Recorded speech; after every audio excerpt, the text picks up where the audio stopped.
This story is titled, Sister Held Me Responsible for Her Divorce. My family sided with her, but 3 years later, karma struck. Hey everyone, I just wanted to share something real with you. The channel's been slowing down a bit recently, and honestly, I put a lot of time and effort into finding these stories to keep bringing you the best content. If you enjoy what I do, it would mean the world if you hit that subscribe button. Your support really makes all the difference and keeps this journey going strong. Thanks so much for being here with me. Now let's start the video. OP starts by saying, growing up, it was like my sister Hannah could do no wrong. My parents, especially my mom, doted on her endlessly. I was the younger sibling, the afterthought. If Hannah wanted something, she got it, no questions asked. If I wanted something, I was told, you need to earn it. It wasn't always big things either. Small stuff like getting the last slice of pizza or having the TV remote for the night. With her, it was automatic. With me, it was conditional. By the time I was 10, I stopped bothering to ask for much. If I didn't, there was no chance for rejection. Instead, I'd quietly make do with what I had, hoping to avoid conflict. Hannah? She thrived on being the center of attention. She'd boss me around, and when I protested, my parents would tell me to stop being difficult. I can't count the number of times I heard, Hannah is older. She knows better, even when she clearly didn't. The worst part was that I didn't even hate her for it back then. I wanted to like my sister. I really did. I wanted to believe we were on the same team, but she rarely treated me like we were. If she had the chance to throw me under the bus to keep herself in good standing with our parents, she wouldn't hesitate. That pattern didn't change as we got older. By the time Hannah turned 25, she got engaged to Jacob, a guy I honestly thought was way too good for her. He was the complete opposite of her in every way, grounded, mature, and respectful. I hoped that marriage might help her mature, help her grow out of the self-centered bubble she lived in. Maybe Jacob could be the stability she needed. For a while, it even seemed like that might happen. Hannah looked genuinely happy, and Jacob seemed devoted to her. But old habits die hard, and within a year of their wedding, the cracks started to show. It wasn't like she was hiding her behavior either. On one visit to my parents' house, I overheard her talking to a friend on the phone about how boring Jacob had become. She said he was too serious and didn't know how to have fun anymore. To me, it sounded like he was just trying to be a responsible adult. Still, my parents dismissed any concerns. Whenever Jacob brought up her late nights or her excessive spending, they'd side with her. She's still young, they'd say. Jacob needs to stop trying to control her. It was like nothing had changed from when we were kids. Hannah could act however she wanted, and anyone who tried to hold her accountable was the problem. I wasn't close enough to Jacob to talk to him about it, but I started noticing things that made me uneasy. For one, Hannah was glued to her phone in a way that wasn't normal. If it buzzed, she'd snatch it up and immediately walk out of the room. If Jacob asked who it was, she'd brush it off with a vague answer, or tell him not to worry about it. It was like she was daring him to ask more questions, just so she could accuse him of being controlling. The turning point for me came when I saw a message on her phone. I wasn't snooping. She'd left it on the kitchen counter while she grabbed something from the fridge. The screen lit up, and there it was. A message from someone named L about meeting at a hotel. My stomach dropped. I didn't know who L was, but I doubted it was just a friend. The way the message was worded, it wasn't exactly subtle. I wanted to believe there was some innocent explanation, but I knew better. I debated with myself for weeks about what to do. Should I tell Jacob? Should I confront Hannah? Or should I just stay out of it? Wasn't naive. I knew what the fallout would be if I said anything. My parents would immediately side with her, and Hannah would probably find a way to make me the villain. I tried convincing myself that maybe it wasn't my place. Maybe Jacob would figure it out on his own. But deep down, I knew I was just scared. Things escalated a few months later when Hannah introduced us to Noah, a friend from her new job. From the moment I met him, I knew there was more to the story. He was charming, sure, but the way he and Hannah interacted wasn't the way friends behaved. They had inside jokes, whispered conversations, and way too much physical closeness. It wasn't even subtle. Jacob seemed uneasy too, but he didn't say anything. I figured he was trying to trust his wife. Meanwhile, my parents adored Noah. He was polite, well-dressed, and always knew the right thing to say. They didn't notice, or maybe didn't want to notice, how he and Hannah behaved around each other. I told myself that if Jacob wasn't saying anything, I shouldn't either. It wasn't my business. But the guilt of staying quiet started eating at me. The final straw came when Hannah invited Noah to a family barbecue. The barbecue was supposed to be a simple family get-together. My parents invited everyone to their backyard for burgers, drinks, and a relaxing evening. I wasn't exactly thrilled to go. I rarely was when family events were involved. But Rachel convinced me. She thought it might help ease the tension I always felt around my parents and Hannah. I agreed, figuring it wouldn't hurt to show up for a few hours and leave early. When we arrived, everything seemed fine at first. Jacob was helping Dad at the grill, and Hannah was mingling with some of the neighbors. Rachel greeted everyone politely, doing her best to fit in despite how little my family had made her feel welcome in the past. She didn't say it outright, but I knew she noticed how different the atmosphere was when it came to Hannah. Everyone gravitated toward my sister, laughing at her jokes and hanging on her every word. It was like she was the sun, and the rest of us were planets in her orbit. Then Noah showed up. I hadn't known he'd be there, and from the look on Jacob's face, neither had he. Noah strolled in like he owned the place, carrying a six-pack and greeting everyone like they were old friends.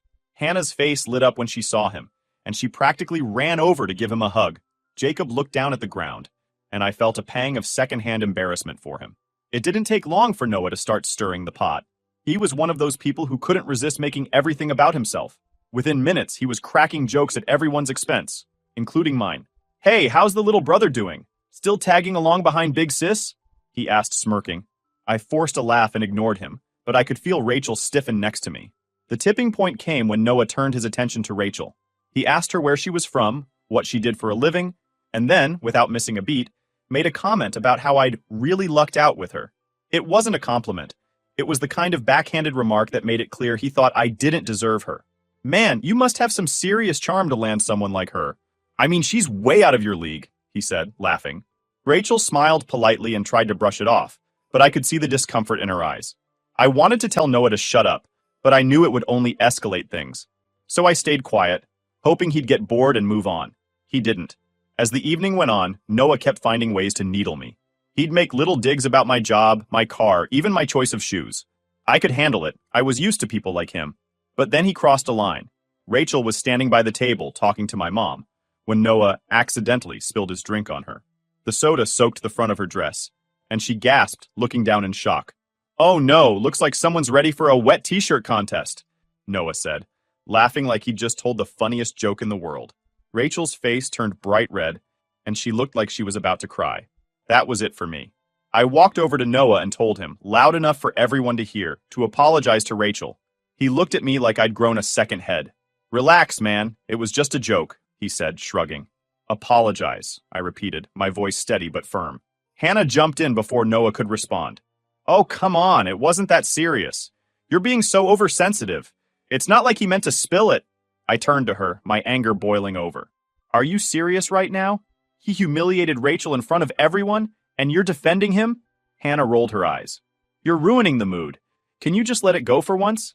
It's a party." My parents, predictably, sided with her. "He didn't mean any harm," my mom said. "You're blowing this way out of proportion. Why don't you just apologize and let's move on?" I couldn't believe what I was hearing. It was like I was a kid again, being told to shut up and go along with whatever Hannah wanted. Something inside me snapped. Years of frustration and resentment came pouring out, and I didn't care about the consequences anymore. "You want to talk about ruining the mood?" I said, looking directly at Hannah. "Why don't you tell everyone what's really going on between you and Noah? Or should I do it for you?" The backyard went silent. Hannah's face turned pale, and for the first time that night, she didn't have a snarky comeback. I took a deep breath and kept going. "You think nobody notices the way you two act around each other? The sneaky looks, the private conversations? Do you think Jacob doesn't see it?" Jacob's eyes widened, and he looked at Hannah, who was shaking her head furiously. "Don't listen to him," she said, her voice trembling. "He's just trying to cause drama." "Am I?" I shot back. "Because I've got texts and pictures that say otherwise. Do you want to see them, or should we let Jacob decide?" At that point, Jacob stood up, his face a mix of anger and heartbreak. "What texts?" he asked, his voice shaking.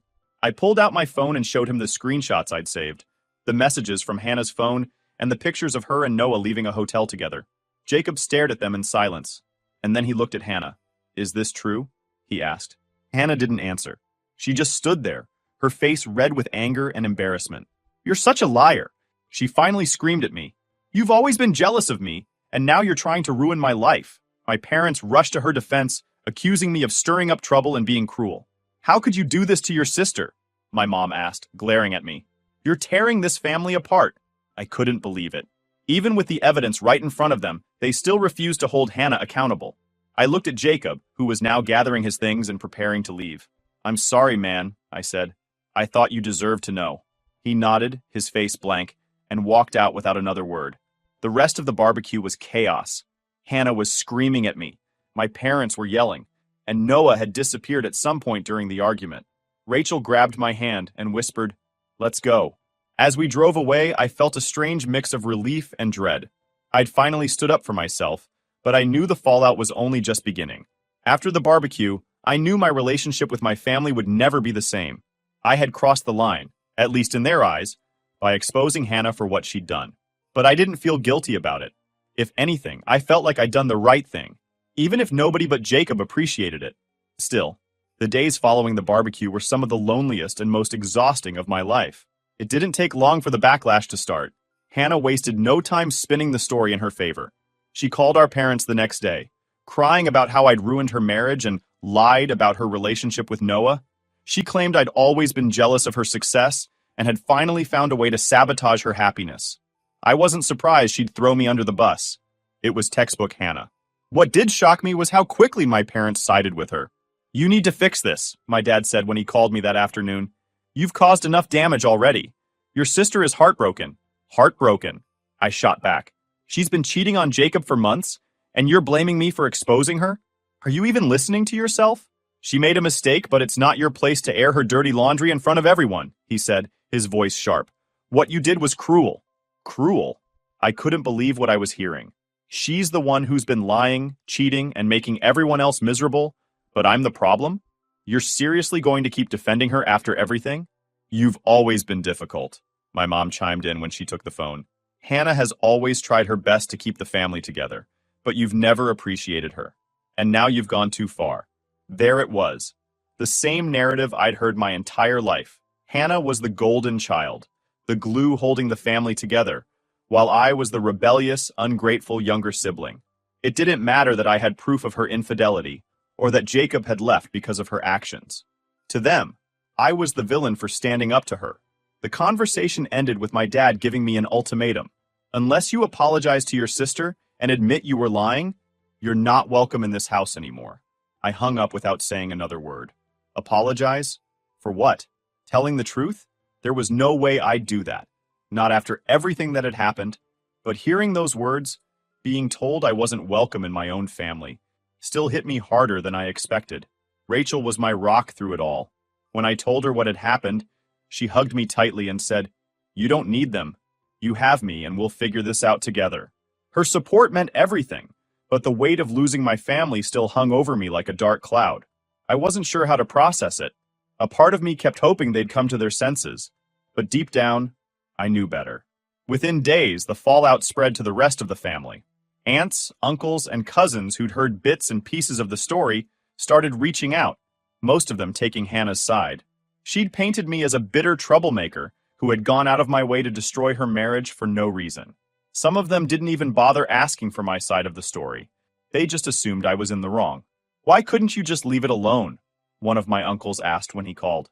"What Hannah does in her marriage is none of your business." "You don't get it," I said, frustrated. "She's been lying to everyone, including Jacob. Why is it okay for her to hurt people, but not okay for me to call her out?" "It's not about what's okay," he replied. "It's about family, and what you did was out of line." Family. That word started to feel meaningless to me.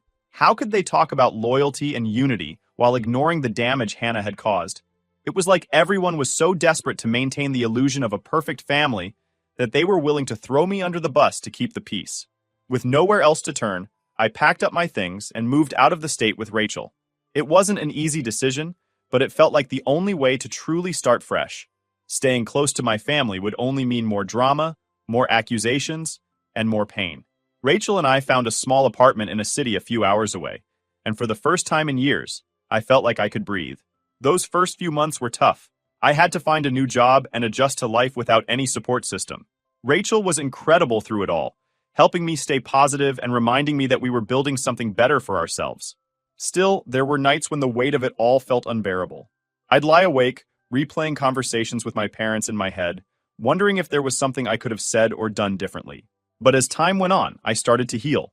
I found a decent job at a local company, and Rachel and I grew even closer through the challenges we faced together. We got engaged a year later, and for the first time in a long time, I felt genuinely happy. I had Rachel, a steady income, and a sense of independence I'd never had before. It wasn't perfect, but it was enough. As for my family, I didn't hear from them. Not a single call, text, or email. It was like I'd been erased from their lives entirely. I tried not to dwell on it, but there were moments when the silence hurt more than I wanted to admit. I kept telling myself I didn't need them, but part of me still wished they'd reach out, if only to acknowledge the pain they'd caused. 3 years passed, and life continued to move forward. Rachel and I got married in a small ceremony with close friends, and we started saving up for a house.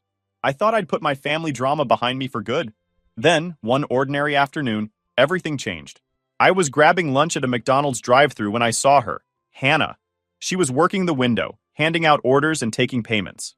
At first, I thought I was imagining things, but then our eyes met. Her face turned pale and she quickly looked away, pretending not to recognize me. I was stunned. Hannah, who had always been the golden child, the one who could do no wrong, was working at a fast food restaurant in a completely different state.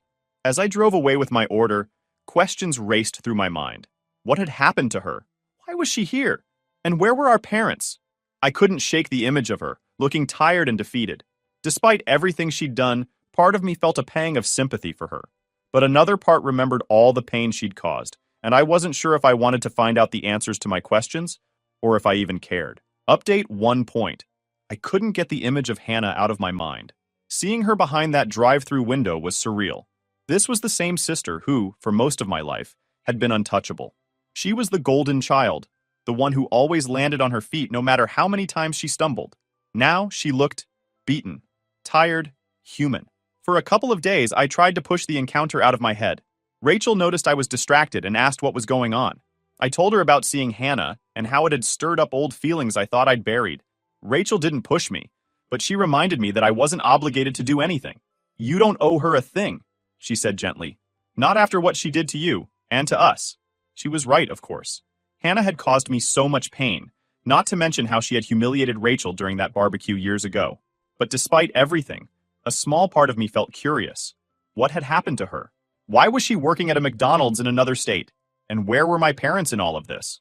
Curiosity eventually got the better of me. I decided to go back to the McDonald's and try to talk to her during her break. I wasn't sure what I was hoping to accomplish. Closure, maybe?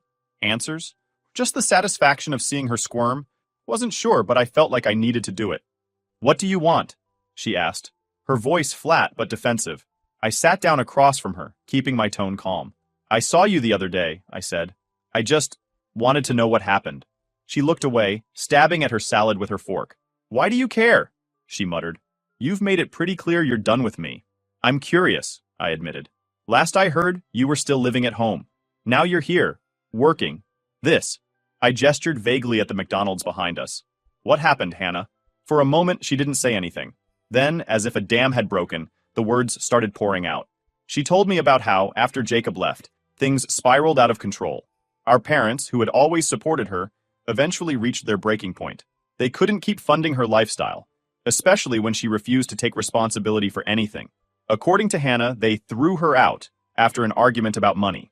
I had nowhere to go, she said, her voice trembling. So I moved in with Noah. He said he had a job lined up here, so we came to this state, but it turned out he was running from debt collectors, and the job never existed. Now I'm stuck here, working this crappy job while he sits at home doing nothing. She paused, wiping at her eyes. I know I've made mistakes, okay? I know I've screwed up, but I'm really struggling right now. I need a little help to get back on my feet. Can you? She didn't finish the sentence, but her meaning was clear. I stared at her, trying to process everything. Part of me felt sorry for her. She was clearly in a bad place, and for the first time in her life, she didn't have anyone to bail her out. But another part of me remembered all the pain she'd caused, how she'd lied about me, turned my family against me, and left me to pick up the pieces of my own life. I'll think about it, I said, finally standing up. That's all I can promise right now. She nodded, looking both disappointed and relieved. Thanks, she said quietly. I walked away, my mind racing. I wasn't sure what I'd expected from that conversation, but it left me with more questions than answers. The story she told me didn't completely add up. My parents had always been willing to do anything for her. What could have possibly pushed them to throw her out? Something didn't feel right. and I decided I needed to dig deeper before making any decisions. Over the next few days, I reached out to some old family friends and distant relatives to piece together what had happened after I left. The story I uncovered was far worse than I'd imagined. Apparently, after Jacob left, Hannah stayed with my parents, bringing Noah with her. She insisted they were just friends and needed a place to stay while she got back on her feet. My parents, still believing her version of events, agreed to let them live there. For a while, things seemed fine, at least on the surface. My parents even helped Hannah find a job and paid for therapy sessions she claimed she needed to process the divorce. Later, I found out she never actually attended those sessions. About 8 months after I left, things took a darker turn. Hannah started pressuring my parents to transfer the house to her name. She claimed it was for security and promised to take care of them in return. My parents, eager to support their golden child, eventually gave in despite some initial reservations. But as soon as the house was in her name, Hannah and Noah sold it without warning. They disappeared with the money, leaving my parents homeless and broke. Hearing this made my stomach turn. My parents, who had defended Hannah their entire lives, who had sacrificed so much for her, were now living in a tiny, run-down apartment, barely scraping by on my dad's pension. They had been betrayed in the worst possible way, and Hannah was the one who had done it. I spent the next couple of days trying to process everything. I felt a whirlwind of emotions: anger at Hannah for her selfishness, guilt for not being there for my parents, and confusion about what to do next. Part of me wanted to confront her again, but another part wondered if it was even worth it. What could I possibly say to someone who had burned every bridge they'd ever had? In the end, I decided I needed to hear it from her. I went back to the McDonald's during her break and laid everything out on the table: the house, the money, our parents' current living situation. The look on her face told me everything I needed to know. It was all true. Hannah broke down, alternating between excuses and apologies. She claimed she never meant for things to go that far, that Noah had manipulated her, and that she was now trapped in an abusive relationship with him. For a brief moment, I felt a flicker of sympathy for her, but then she shifted gears, accusing me of being selfish for not helping her, now that she was in trouble. "You've always been jealous of me," she said, her voice rising. "You've been waiting for a chance to see me fail, and now you're enjoying it." I stood up, shaking my head. "You don't get it, do you?" I said. "This isn't about jealousy. This is about you finally facing the consequences of your actions."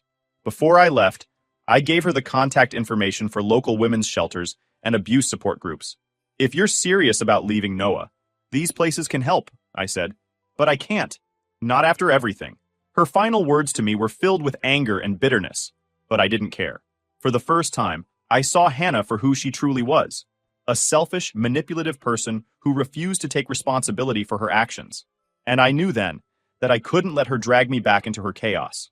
After my confrontation with Hannah at McDonald's, I drove home feeling an odd mix of emotions. On one hand, I was relieved to have finally gotten the truth out in the open. On the other, it left me feeling drained and angry. How could someone cause so much pain and still twist it around to make herself the victim? I replayed her words in my head, the way she called me selfish, the accusations of jealousy, and I couldn't help but laugh bitterly. It was classic Hannah, refusing to take accountability and lashing out when things didn't go her way. When I got home, Rachel immediately knew something was up. She was sitting on the couch, scrolling through her phone, but she put it down as soon as she saw my face. "How did it go?" she asked. I sat down next to her and let out a deep sigh. "It went about as well as you'd expect," I said. "She admitted to everything, selling the house, leaving our parents homeless, all of it. But of course she blamed Noah and tried to make herself the victim." Rachel shook her head, her expression a mix of sympathy and frustration. "Did she at least apologize?" "She tried in her own way," I replied. "But then she turned around and accused me of being jealous and selfish for not helping her." Rachel scoffed. "Unbelievable. After everything she's done to you, and to your parents, she still thinks you owe her something?" I nodded. "Exactly. I told her I couldn't help her, but I gave her information for shelters and support groups if she wanted to leave Noah. She didn't take it well." Rachel reached over and squeezed my hand. "You did the right thing," she said firmly. "Helping her financially would only enable her behavior. She needs to figure this out on her own." Her words reassured me, but there was still one unresolved issue weighing on my mind: my parents. Now that I knew the truth about what had happened to them, I couldn't ignore it. They were living in a rundown apartment, struggling to make ends meet because of Hannah's betrayal. Part of me felt like I should help them. They were my parents, after all. But another part of me remembered how they had treated me, how they had turned their backs on me when I needed them most. Over the next few days, I wrestled with what to do. Rachel and I talked about it endlessly, and she remained supportive no matter what I decided. You don't owe them anything, she reminded me. But if helping them gives you some peace of mind, I'll support you. Finally, after much deliberation, I decided to reach out. I wasn't sure if I wanted to rebuild a relationship with them, but I felt like I at least needed to hear their side of the story. I wrote them a letter explaining that I had learned about their situation and was willing to talk if they were interested. I included my phone number, but didn't give them my address. I wasn't ready for them to show up at my doorstep unannounced. To my surprise, my dad called me just a couple of days after I sent the letter. His voice sounded older, more fragile than I remembered, and there was a nervous edge to his tone.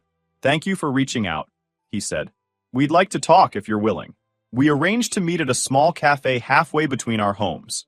When I saw them for the first time in years, I was shocked by how much they had aged. My mom looked frail and tired, and my dad, who had always carried himself with confidence, now seemed stooped and uncertain. It was a stark reminder of how much time had passed and how much had changed. The conversation started awkwardly. There was so much unspoken hurt and resentment between us that it felt like a wall was separating us. But as we talked, the full story of what had happened after I left began to emerge. They admitted they had been wrong to side with Hannah and apologized for the way they had treated me.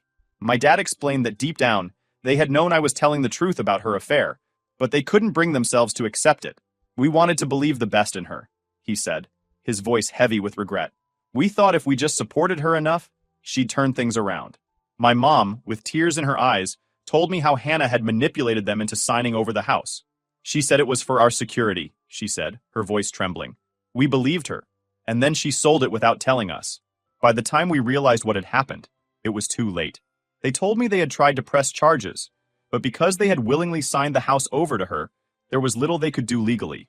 The betrayal had been a harsh wake-up call for them, and they had spent the past few years struggling to rebuild their lives. Hearing their remorse felt bittersweet. On one hand, it was validating to hear them acknowledge the mistakes they had made. On the other, it brought back all the pain of being cast out and abandoned by the people who were supposed to love me unconditionally. "I appreciate your apology," I said finally, my voice steady but guarded. "But rebuilding our relationship will take time. I have my own family now with Rachel, and my priority is protecting our peace and happiness." They nodded, seeming to understand. "We're grateful you even gave us the chance to talk," my dad said. "We know we don't deserve it." Before we parted, I gave them my contact information and told them we could stay in touch. In the weeks that followed, we had a few phone calls, brief and sometimes awkward, but a start. I also arranged for some financial assistance to help them move to a better apartment and cover some of their medical expenses. I made it clear that this help came with no strings attached. I wasn't doing it to buy their affection or to erase the past. I was doing it because it felt like the right thing to do. As for Hannah, I haven't heard from her since our last conversation at McDonald's. A part of me hopes she's found the courage to leave Noah and get help, but I'm not optimistic. She's made her choices, and I've made mine.